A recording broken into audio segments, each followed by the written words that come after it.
नमस्कार। आपका स्वागत है सिंह राशि के वार्षिक राशिफल 2026 के कार्यक्रम में। मैं हूं डॉक्टर चिंतन डामोर। आज मैं सिंह राशि के लिए वार्षिक राशिफल 2026 के बारे में चर्चा करूंगा। साल के मध्य भाग तक बृहस्पति आपके एकादश भाव में गोचर में रहेंगे। इस समय के दौरान आप अपने महत्वपूर्ण कार्यों को कर सकते हैं। आपको सफलता की प्राप्ति होगी। बाद में 2 जून 2026 से बृहस्पति आपके द्वादश भाव में चले जाएंगे। शनि पूरा साल आपके अष्टम भाव में गोचर में बने रहेंगे। आप पर पूरा साल शनि की ढैया बनी रहेगी। तो फिर परिस्थिति आपके प्रतिकूल होना शुरू हो जाएगी। साल के शुरुआत से लेकर के साल के मध्य भाग तक अविवाहितों का विवाह हो सकता है। संतान के इच्छुक दंपति को संतान संबंधित शुभ समाचारों की प्राप्ति हो सकती है।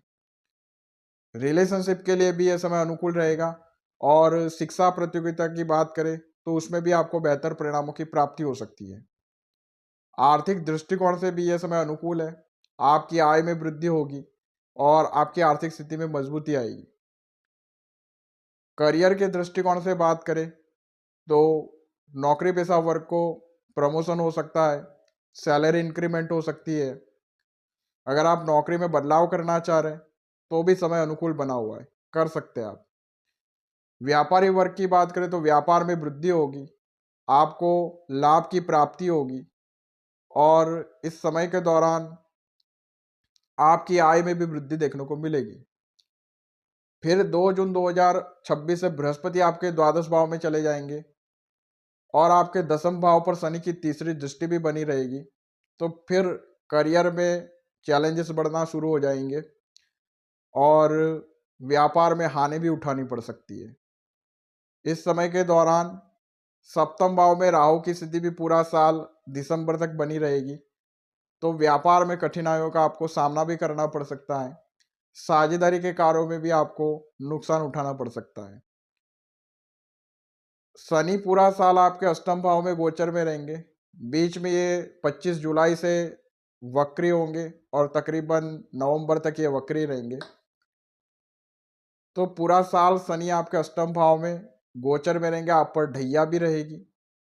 इस समय लगन में केतु बने रहेंगे और 2 जून से बृहस्पति आपके द्वादश भाव में चले जाएंगे।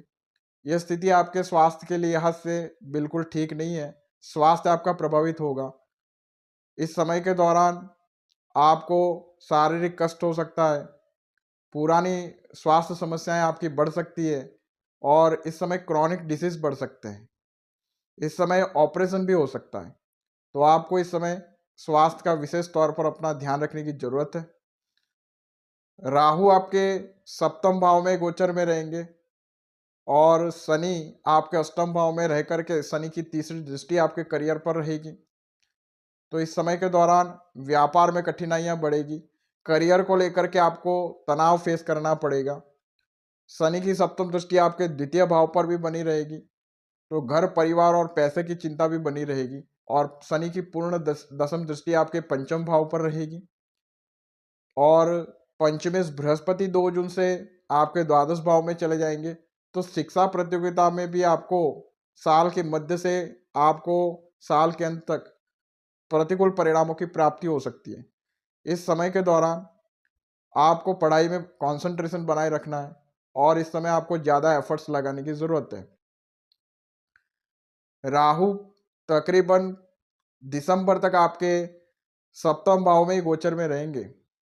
वैवाहिक जीवन के लिए स्थिति ठीक नहीं है। इस समय के दौरान पति पत्नी में अलगाव हो सकता है, डिवोर्स की सिचुएशन क्रिएट हो सकती है, जीवन साथी का स्वास्थ्य भी बिगड़ सकता है।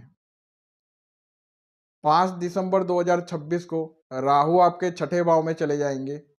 फिर वैवाहिक जीवन में सुधार आना शुरू हो जाएगा। जीवन साथी की सेहत में भी सुधार होना शुरू होगा और आपकी सेहत में भी सुधार होना शुरू हो जाएगा। केतु भी पूरा साल आपके लगन में आपकी राशि में गोचर में बने रहेंगे। तो इस समय आप में चिड़चिड़ापन बढ़ सकता है, आप में गुस्सा बढ़ सकता है, आपको स्वास्थ्य समस्याएं यहाँ पे फेस करनी पड़ेगी और चोट दुर्घटना का सामना भी करना पड़ सकता है। तो ये था साल 2026 सिंह राशि वालों के लिए। अब मैं कुछ उपाय बताने जा रहा हूँ जिन उपायों को आप साल 2026 में करने पर आपको राहत मिल सकती है। इस साल आपको शनि, केतु और राहु के मंत्रों का आपको जप करना चाहिए। शनि का मंत्र है ओम शम शनिश्चराय नमः। केतु का मंत्र है ओम श्राम श्रीम श्रौम सह केतवे नमः। और राहु का मंत्र है ओम भ्राम भ्रीम भ्रौम सह राहवे नमः।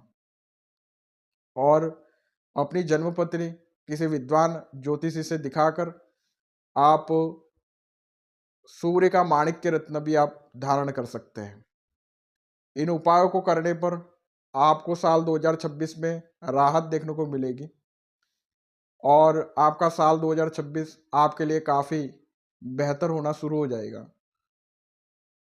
दोस्तों, साल 2026 आप सभी के लिए मंगलमय हो, ऐसी शुभकामना के साथ अब आपसे विदा लेना चाहूँगा। आज के लिए बस इतना ही। आप सबको मेरा प्यार भरा नमस्कार।